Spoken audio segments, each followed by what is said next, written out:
नमो नमः बच्चों। सप्तमी कक्षा में आप सबका स्वागत है। सबसे पहले हम पहला पाठ देखते हैं, सुभाषितानि। सुभाषितानि ये बहुवचन शब्द है। सुभाषित शब्द का ये बहुवचन है। सुभाषित ऐसे सुभाषित शब्द बना है, सुंदर रूप से बोला गया वचन, और उसका बहुवचन है सुभाषितानि, सुंदर रूप से बोले गए वचन, बहुत सारे वचन। इस पाठ में कुल मिलाकर 6 श्लोक हैं। पहले हम इनको गाना सीखते हैं और उसका अर्थ भी जानते हैं। तो सुनिए, सबसे पहला श्लोक। पृथिव्यां त्रीणि रत्नानि जलम अन्नम सुभाषितम मूढ़ै पाषाणखण्डेषु रत्नसंज्ञा विधीयते। अर्थात इस पृथ्वी पर तीन रत्न है। रत्न भी बहुवचन है। जलम, अन्नम, तीसरा सुभाषितम, पानी, अनाज और सुभाषित। लेकिन मूढ़ैहि, मूर्ख लोगों के द्वारा पत्थर के टुकड़ों को भी रत्न इस नाम से जाना जाता है।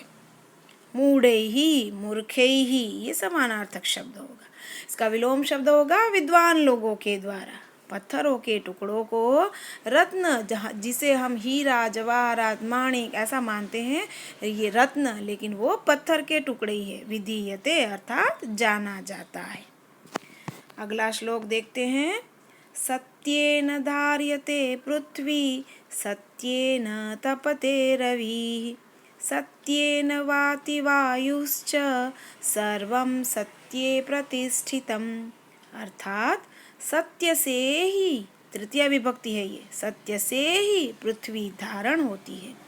सत्य से ही रवि, सूर्य तपता है, गर्म होता है। सत्येन, सत्य से ही वायु, हवा, पवन, वाति, वहती, चलती है।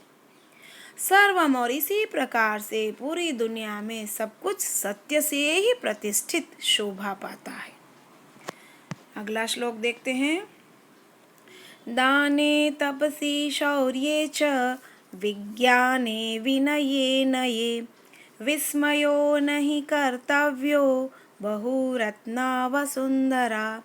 अर्थात दान करने में, जो दूसरों को कुछ देता है वो दान, तप करने में, तपस्या करने पर, शौर्य वीरता में, बहादुरी में, विज्ञाने, विज्ञान अर्थात विशेष ज्ञान, कुछ साइंस जिसे कह सकते हैं ऐसा, विनय नम्रता में, और न ये नीति में, कोई नीति होती है, कोई नियम होता है, उन सब में।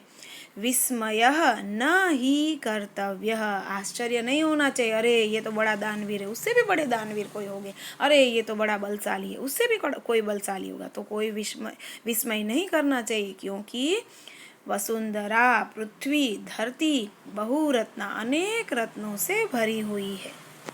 अगला श्लोक देखते हैं।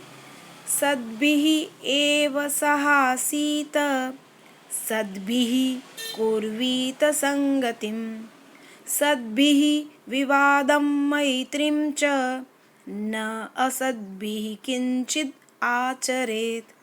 सद्भिः, सज्जनों के साथ ही सह आसित रहना चाहिए।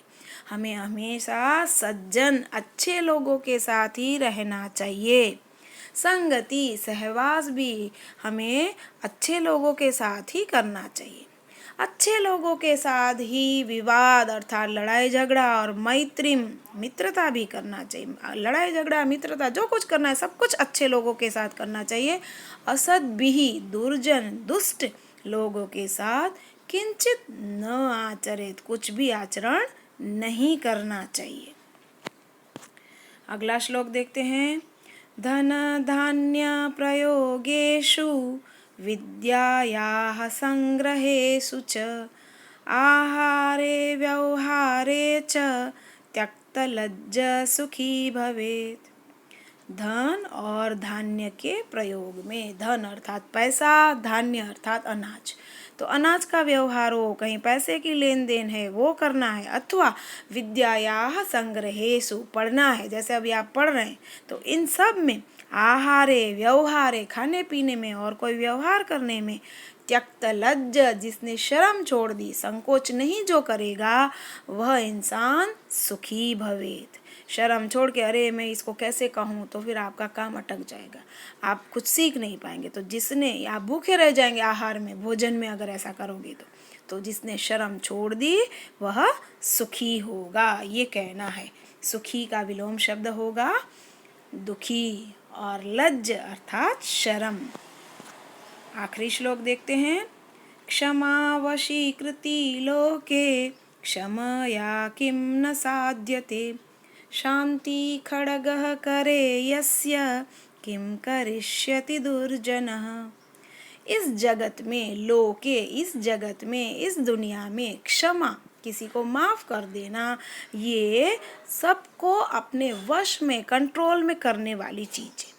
क्षमया, क्षमा करने से क्या साध्य नहीं होता, सब कुछ आप अपने वश में कर सकते हो, क्योंकि शांति रूपी खड़ग, तलवार करे हाथ में जिसके है, उसका दुर्जन व्यक्ति भी, खराब व्यक्ति भी कुछ नहीं कर सकता। तो ये यहाँ आपके पहले पाठ के सभी श्लोकों का गान और उसका अर्थ हुआ। बार बार इसे पढ़कर आप समझेंगे। धन्यवाद।